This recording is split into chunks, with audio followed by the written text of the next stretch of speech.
Dorazili sme do Sabinova a ideme navštíviť našu testovaciu školu 17. novembra Sabinov. Minibee je slovenská AI aplikácia pre všetky deti a základné školy. Základná škola na ulici 17.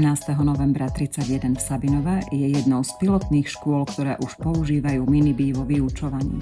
Je to krásna, moderná a inovatívna škola s mnohými úspechmi na Slovensku aj na medzinárodných súťažiach. Minibee je prierezový nástroj, ktorý učitelia aj žiaci môžu používať na všetkých vyučovacích hodinách. Je plne v súlade s požiadavkami ministerstva na zavádzanie AI gramotnosti od 1. septembra 2026 v školskom vzdelávacom programe.